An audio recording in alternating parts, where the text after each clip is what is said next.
So Russia now seems to say, sorry, we can't spend more on our military. We are not going for victory. We are going for a long war of attrition. And that is not the situation you want to be in.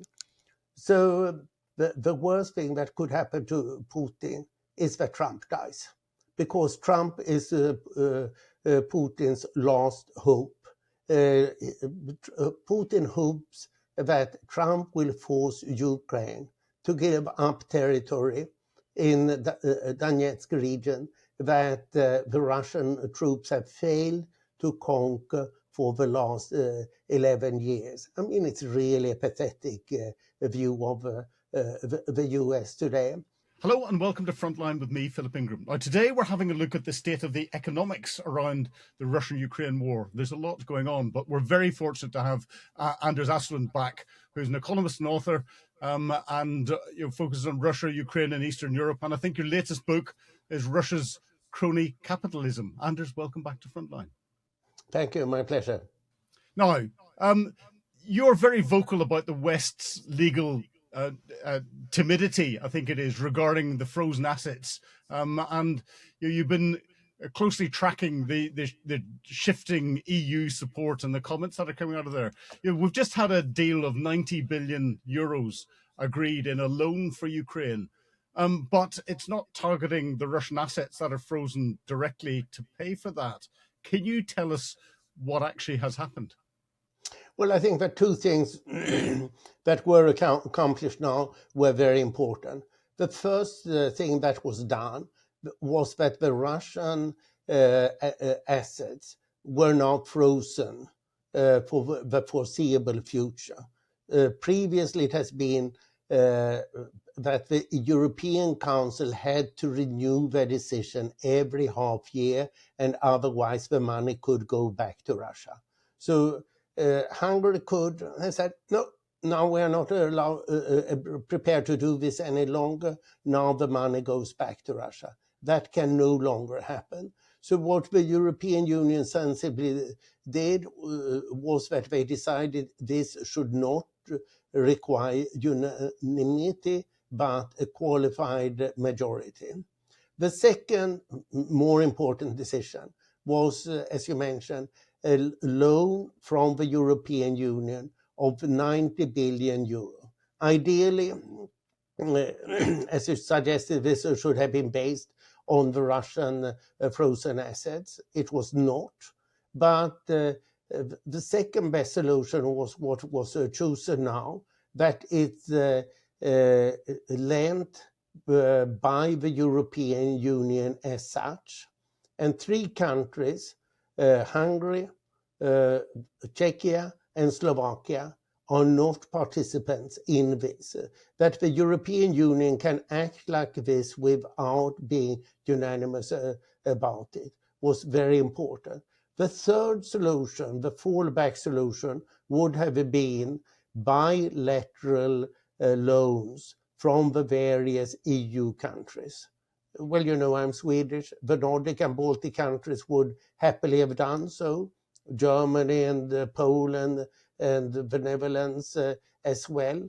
But for France and Italy, it would have been a big problem because they are so heavily indebted. So this was the second best solution, but it was not the third best solution. And I'm quite happy about this. And then this is an interest-free loan, which is really a grant. It's not called a grant, and it's not formally a grant, but in reality that is the case. And Russia won't get the money back. It will work as a backstop. So while it was not the top solution, it was good. And this 90 billion euro, it's two-thirds of the financial gap of 140 billion euro that Ukraine had for the next 2 years. And the rest will come. Britain, Norway, Japan, Canada will provide substantial amounts of money. Norway, for example, is €8.5 billion a year now that they give Ukraine. And then lots of other EU countries will give money bilaterally, and we have international financial institutions that will provide money also. So, in essence, we can say that Ukraine is now potentially financed for the next 2 years, and that's what's important. Well, that is important, because there's a lot of commentators out there saying that with the US withdrawing further back, that financing of Ukraine falls wholly on the shoulders of the members of the EU, the United Kingdom, and one or two other allies that are out there. Do you think this is something that, from a long-term perspective, the EU, UK, and the others from the coalition of the willing can continue to afford? Of course. This is a question of our security. So you can also say that this is a relatively cheap security. If you think of it that Ukraine now has 880,000 soldiers under arm, and Britain, France, and Germany,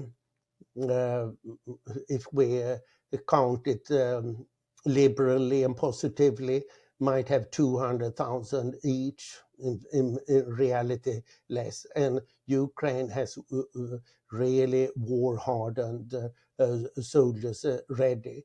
If Ukraine would fall, Europe would be extremely exposed to Russian aggression. As long as Ukraine stands, we have strong defense. And Ukraine effectively costs $100 billion a year to keep going. Half of it to the military, half of it to the Ukrainian budget. And in the big scheme of things, this is very, very cheap. So we should not be upset about it, but on the contrary, be grateful. I would be happy to see more money being provided to Ukraine, because so that it's front-loaded, so that Ukraine can really win this war against Russia. Mm-hmm. Now, you've been a leading voice calling for the outright confiscation of the $300 billion, of which 200 odd billion is in Belgian financial institutes, and others are in London and other places. What do you think? What do you think the real reasons are behind why it hasn't been confiscated? Is it a genuine fear of de-dollarization, or is it pure legal inertia, or is there something else? A mixture of things. I think that the most important one is uncertainty. People don't know what would happen if we do that.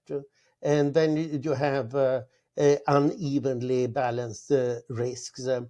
The main forces against this has been the private Euroclear bank in Belgium, the Belgian National Bank, and the Belgian government, that have been afraid of sitting alone with this legal risk. I think that the legal risk is close to zero, because what people don't understand, that is that this is state money. State money is not at all protected as private money. If it were a private company, they could go to various private arbitration courts. For a state, there is essentially only one court, and that's the International Court of Justice in The Hague. And Russia has already lost because it started the war. So I'm not a lawyer, of course, but I listen to the lawyers, and what they say, that this is sheer ignorance on part of the Europeans. So this is one big part of it. And another is there are people who want to make money on it. It has been mentioned now in Financial Times that there is $127 billion of Western assets in Russia, and they can be confiscated. And I just say, be my guest. These people have worked for the Russian government. They have paid massive taxes to the Russian war machine. let the Russians take it. This is what they do. This should teach everybody not to invest in Russia. And Putin has, since September, adopted legislation so that he can, so to say, legally confiscate these assets. And he has confiscated a lot already. And of course, quite a few companies have got out with big losses. And there's no reason to support this. I think this was particularly strong in Germany because many of these companies are German, but most of all in Austria because of Raiffeisen International Bank, which is the biggest foreign bank in Russia, that has made a massive windfall because it has been allowed to work internationally, being based in Moscow. Unicredit is the second biggest Western bank in Russia, the Italian. So the Austrians and the Italians looked up on their bank interest, the Germans on their interest. And it's interesting that Chancellor Friedrich Merz in Germany, he stood up against these German interests. And what we have seen now all of a sudden is that under Chancellor Merz, Germany has shown real leadership, while France has done the opposite. So President Macron, as Financial Times discusses today, is really down and out. Macron is weak, and he's also looking backstabbing in relation to Friedrich Merz. And I don't think that Merz loses on this, but on the contrary, that he gains stature, but having stood up for principles that we have not been used to see Germany in the last few years. Mm-hmm. Well, it's interesting. I was talking to Sir Bill Browder a couple of days ago, and he seems to think that the Belgian Prime Minister and some of his ministers and the head of Euroclear Bank and all the rest of it have been physically threatened by the Russians. And that's part of the rationale behind their finding difficulties with unfreezing the money and sending the $300 billion to Ukraine. But who knows what there is in there. We talk about the financial pressures on Ukraine, and it sounds as if you're fairly confident that from a Western perspective, we can continue to afford to support Ukraine. Looking at the financial pressures that there are in Moscow, however, what position do you think that they're in at the moment? The Russian situation, economic situation, is not good. So Russia has had 2 good years in terms of GDP growth, of 4% growth in 2023 and in 2024. But this year, the growth will be barely 1%, probably 2% in Ukraine. And inflation is a dubious issue. Officially, it's now 7%. But when you look up on opinion polls that the central bank publishes, it's 14%. When you look up on inflationary expectations that the central bank publishes, it's 13%. And the official interest rate is 15.5%. So something is not right there. I think that the official inflation rate is wrong in Russia, and that would suggest also that the growth rate is no growth at all, but a certain decline. I dare not say how much it would be. So the Russian economy looks completely stagnant, and this is stagflation, double-digit inflation, and no growth. And this is not the situation you want to be in. And very importantly, for next year, Russia has not officially increased its arms expenditure. That is in the official budget, but kept it at the same level. So Russia now seems to say, sorry, we can't spend more on our military. We are not going for victory. We are going for a long war of attrition. And that is not the situation you want to be in. So I saw one article the other day saying that Putin's only hope, sorry, the worst thing that could happen to Putin is that Trump dies, because Trump is Putin's last hope.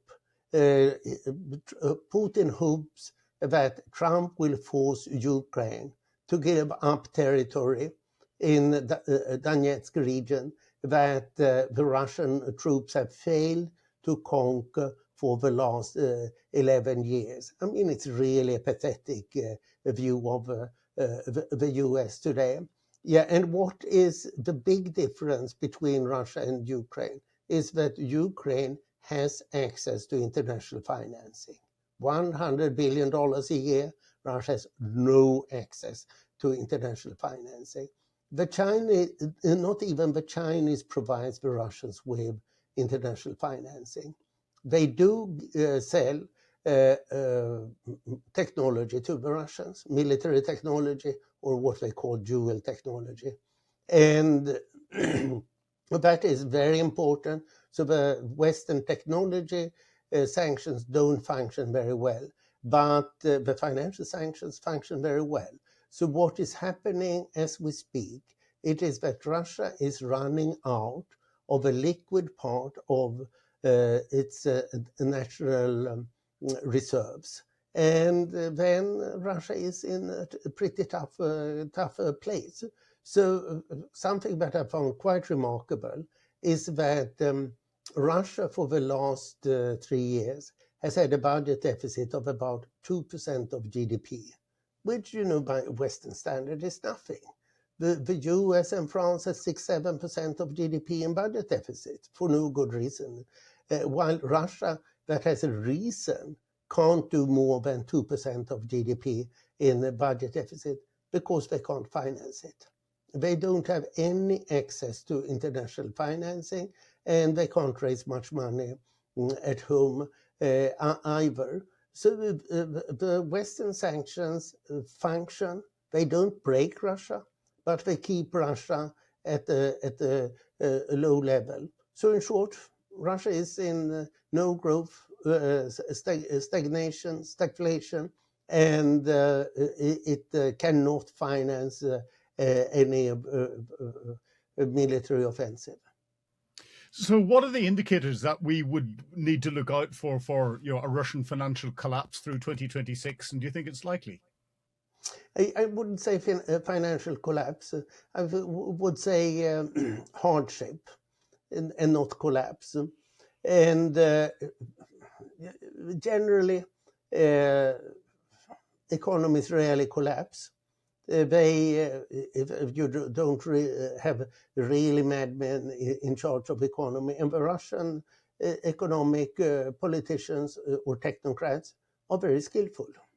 So this is why they have managed to keep it going, and Putin allows them to manage affairs. So he has not tried to cut interest rates as the madman who is president in this country, that is the United States, is doing. Putin would not try to interfere in that fashion. He's far too professional and sensible to do such a thing. So he simply sees the amount of money is available. And my favorite numbers here is Ukraine is spending 50% of GDP on its military. Russia is spending 8% of GDP on the military. Because for Ukraine, this is an existential war, and the people understands it very well. For Russia, it's not existential. It's existential only for one person, Putin. So the problem, to my mind, is very much Putin. No Putin, no war. Do you think Putin has got himself in a position where he can't afford not to be at war because he's got his economy and his work base all focused on everything to do with the war. And if all of a sudden there is no war, then the financial model will start to collapse around him, and he will become even more vulnerable. Yeah, I think that Putin needs war for many reasons. The first reason is political. The war allows him to repress the population far more than he would be able to do easily otherwise. And it gives him, so to say, a reason for being. That he is gathering old Russian lands as he sees it. And the other reason is, as what you suggested, how did this growth rate of 4% in the last 2 years occur? Because old Soviet arms producing companies beyond the Urals were revived. I mean, this is not what you want to do. These companies should die because they're obsolete. But now they were pumped up again in order to produce old style 60s and 70s arms. Who wants that? Putin does. And he's wasted, what the Ukrainians say, 1.2 million Russian men on the front.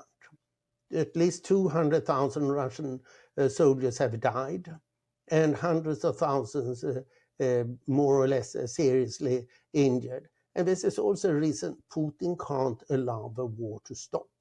If he does, what would happen?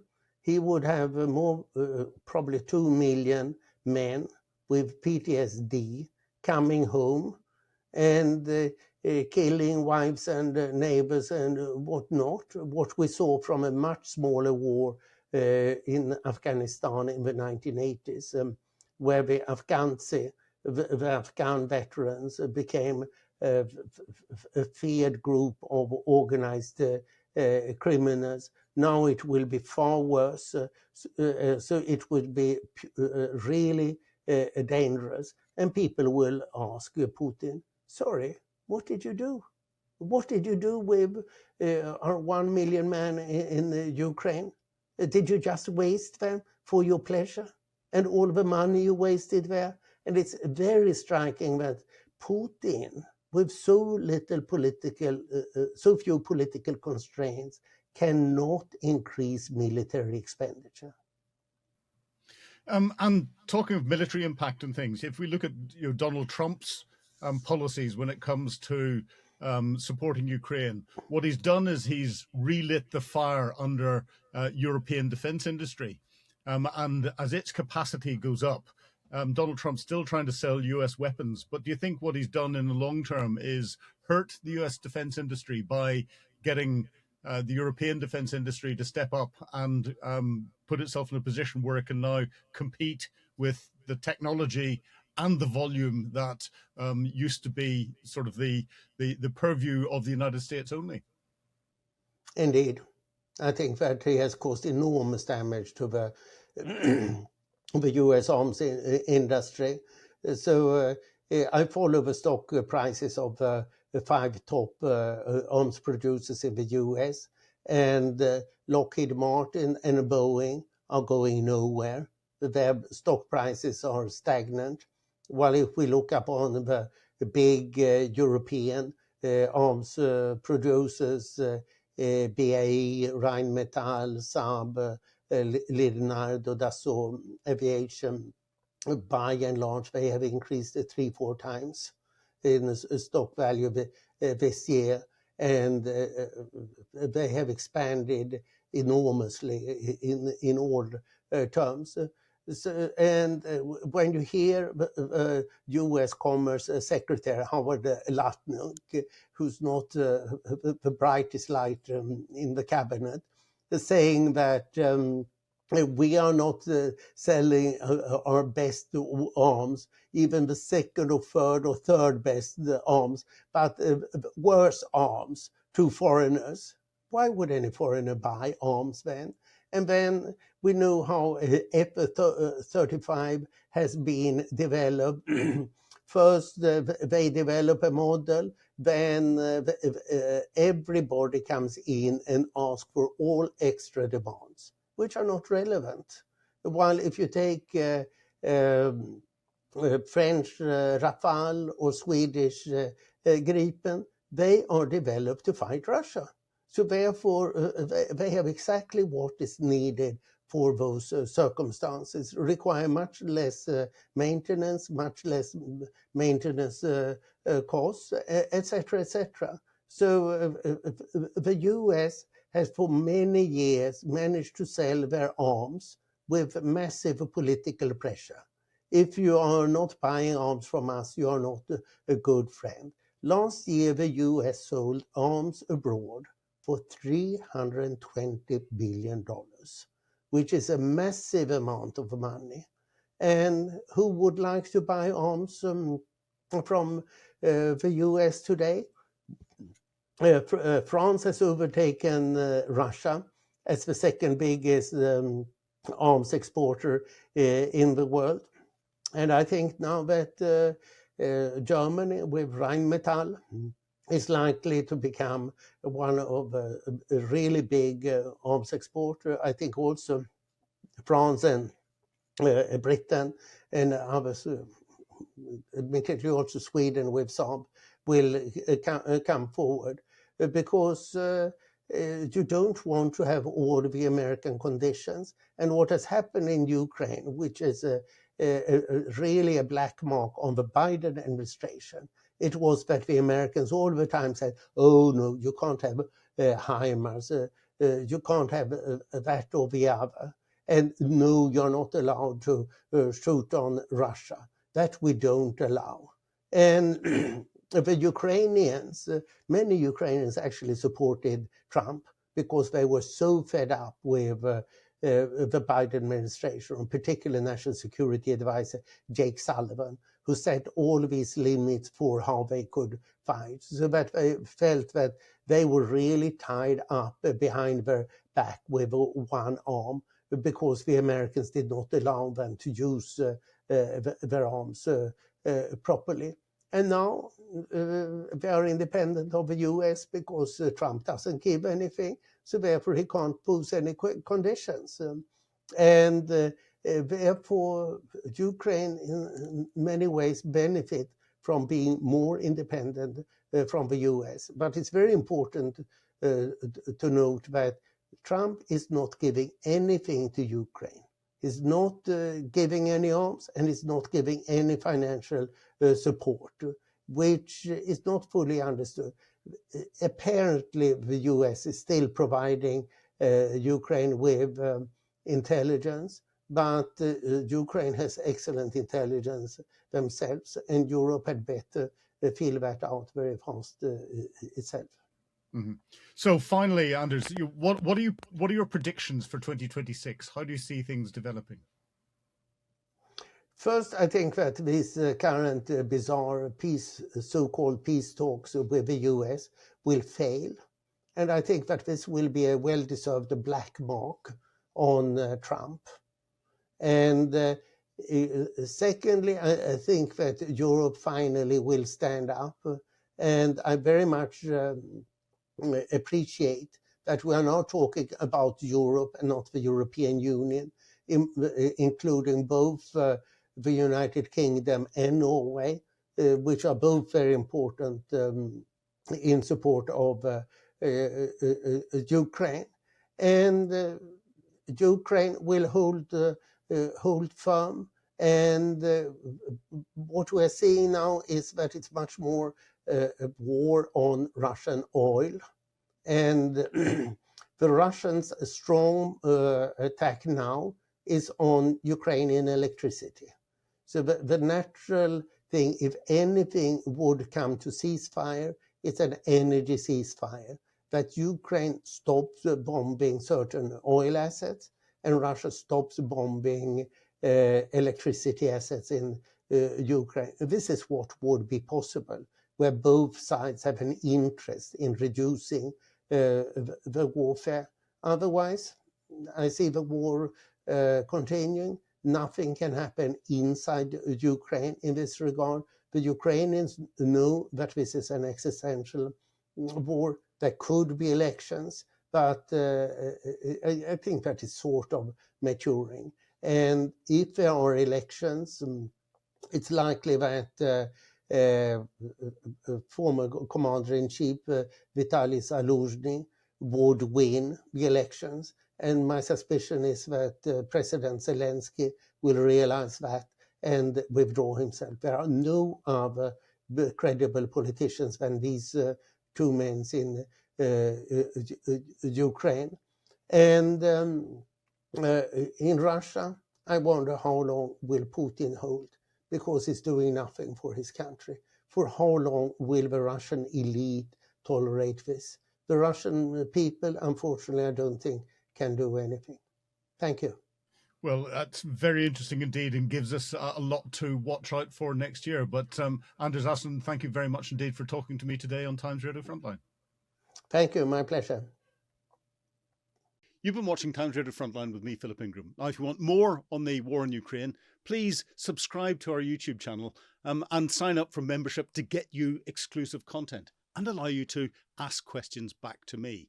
And remember, Frontline is also available in podcast form. You can listen to us wherever you get your podcasts. Just search for Times Radio Frontline.